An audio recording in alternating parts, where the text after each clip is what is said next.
Guys, Vince Roddy here, and yeah, welcome to my review of Digital Circus episode 3. A very short one, not very organized. I'm going off pretty much freestyling this, and I'm not even supposed to record anything. But I just saw this and I was like, "Oh yeah, Digital Circus new episode." I was supposed to record any episode that comes out. And yep, I broke that promise, but I am gonna try not to because I am gonna try my best to review this, but quietly as you know, this is why I need my own place. I don't know what's up with my life. I'd rather live in a haunted house like that. Like, damn, at least I get to be independent. But other than that, yeah, let's talk about this episode, which is a Halloween special, I guess. And it's surrounding the chess guy as well as Pomni. I kind of like, what is his name? King, I'll just call him King. Hey, what up, King? But yeah, King's character, deep, very deep with this one, especially with Pomni around. I'm getting deja vu, especially the last episode when we saw the crocodile and him having a personal moment with Pomni. I guess any, moment with Pomni is sort of more healing. I wish that the master, the mastermind, but too busy, doing a therapy session with Zub, or I forget her name. But yeah, as you can tell, I don't have notes for this, so I'm sorry if I can't remember the name. I know Jack. I mean, good thing we didn't focus we didn't focus much of Jack's, that's for sure. And thank goodness that dude is getting all the hate, but for a good reason. And I think there's a good reason why they were leaning onto that, because I do want to know a personal, story surrounding him as a character. But also, I wish that, the freaking crocodile guy would join the party. He would be a good addition with the team. That would be nice, but I guess that's not how it works in the show. I was really hoping for like a new character, kind of like, like catching a new Pokemon and just adding it to your, artillery, your disposal of other characters, but nope. The Grandmaster, the Teeth Master, that's what I call him, wasn't having that. But also, there is some personal stuff. I think this whole episode is surrounding the idea of the Teeth Master. I call him the Teeth Master because he's a teeth and he's the mastermind of all of this. Him being basically the designer, the game designer of this whole entire operation of the digital circus. It's basically a game, and it's kind of like referencing like what it is when it comes down to designing a game and design the level and the message behind it. You see Pomni sort of having that sense of message that really is something when it comes down to getting to know the characters. There's something about creating the characters, but also getting to know them, especially in their past life. Like, we sort of got that with King, especially when talking about his wife and why he's there or something like that. I only watched this first in hand. I didn't take notes, of course. I have to, make sure I mention that this is not a professional review, just like most of my reviews. But for this one, you get an in-depth of who he is as a character. This is truly a special of what it is. There's some aspects of it that was going to be like, oh, this is definitely horror. There's going to be a jump scare. Even though I feel like the show was making fun of me. Like, I was hoping that the dead person wasn't going to like freak me out. And the dead person was like, okay, sure.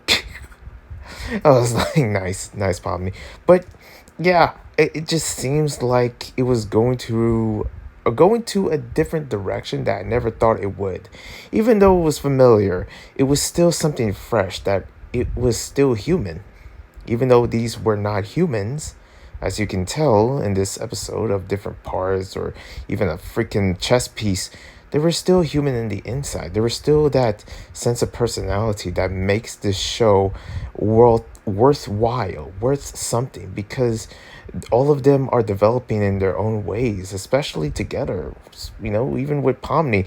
And that shining moment, no shining, the freaking, as I call it, the glowing moment where they both pretty much, and this is kind of like referencing the first as the episode starts, how they're practicing of basically of just practicing like holding the breath and seeing what happens. We don't really see much of Jax. He said like, "Oh, I like to keep the mystery alive," and I'm like, "What's that about?"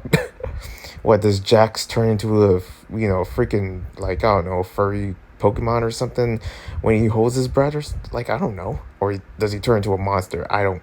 Again, he's let's be real, he's already a monster. But a point is that moment, that shining moment as they walk through, and it felt something.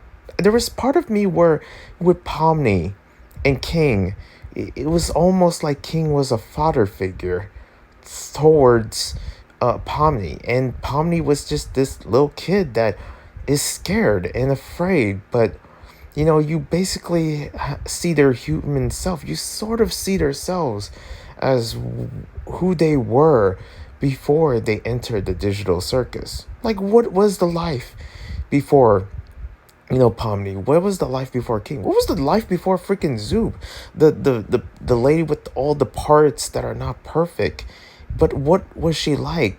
She's not happy in her body. But what does that mean? What was her real body? There's a part of me where I'm eager and hungry just to understand and just to see one day of any episode to know what their life was like before they entered the digital circus.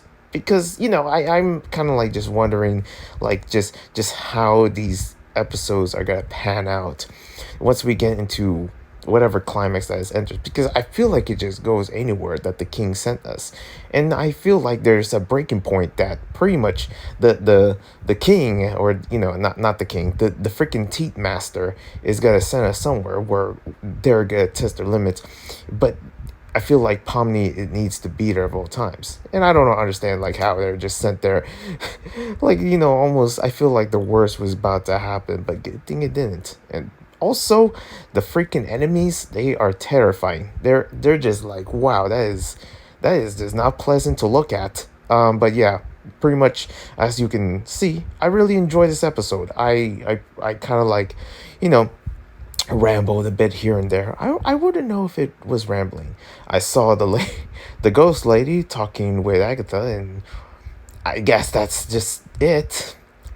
There was not much tea drop in there. See what I did there? Like I pretty much talk about tea. I don't know, but yeah. Also, we didn't get much of Jax because apparently he was tied up.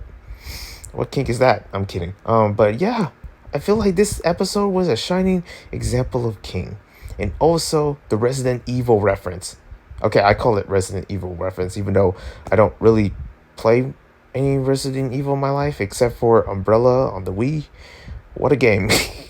I remember the visuals, and I'm probably still playing. But yeah, other than that, this episode itself, man, really good. I really enjoyed it. Better than all the one and two.